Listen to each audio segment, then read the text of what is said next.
Now we will discuss about a new term that is called the weight. Okay, so let us see weight.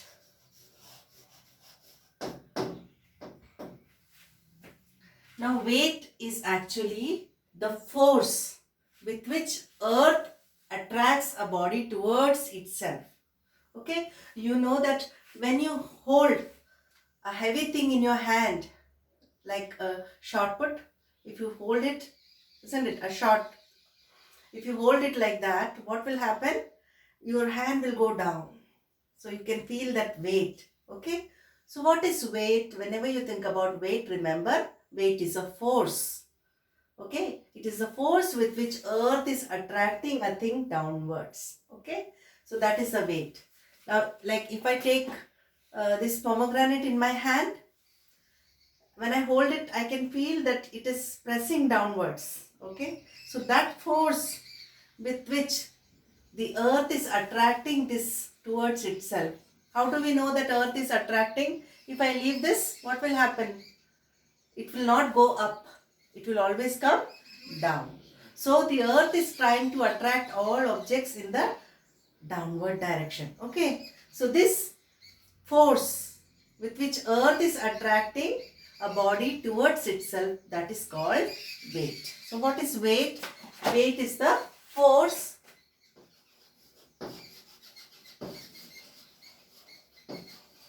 by which a body is attracted towards the earth.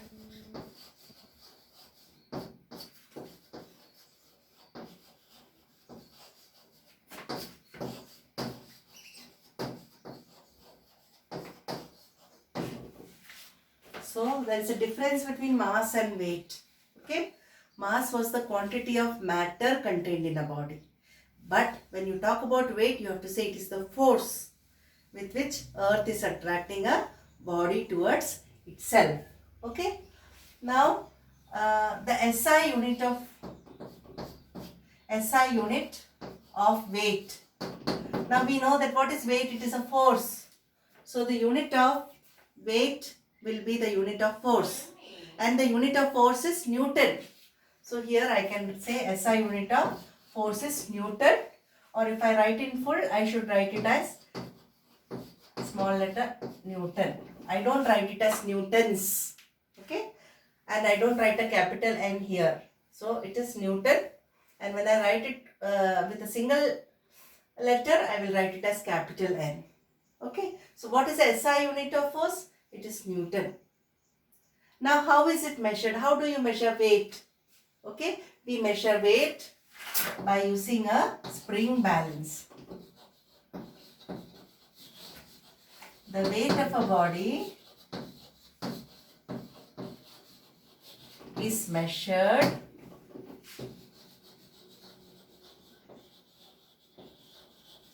by a spring balance. Have you seen a spring balance?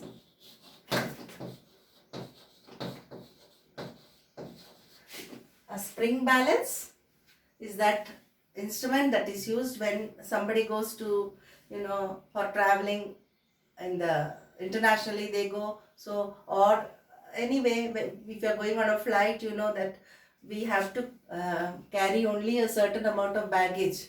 So we have to measure all the luggage that we have. So we can measure it by using a spring balance. So spring balance has a spring in it. So when the weight is suspended on the spring balance, the spring extends itself. So we can know how much weight is there. That is how much is the force with which earth is pulling that object downwards. Okay. So that is why we use a spring balance here. While in case of mass, we were just comparing the quantity of matter contained in two objects, isn't it? A known object with the unknown object. So mass is measured by a beam balance, but weight is measured by a spring balance. You know that the force of gravity is different in different places. If we go on the moon, then the force of gravity is only 1/6 of that here. So that is why things become very light or they have less weight when you go on the moon. You must have seen things floating, okay, on the moon. Why? Because they become, their weight becomes very less, okay. So that means we must say that weight changes from place to place. Weight is not same everywhere. So if you want, if I being so heavy, if I want to get my weight less, I can go and weigh myself in the moon, and my weight will be only 1/6 of the weight that I weigh here. Okay. So that means the weight changes from one place to another place. We said about mass. What did we say about mass? Mass does not change from one place to another, but the weight changes from one place to another. Okay. So this is about weight.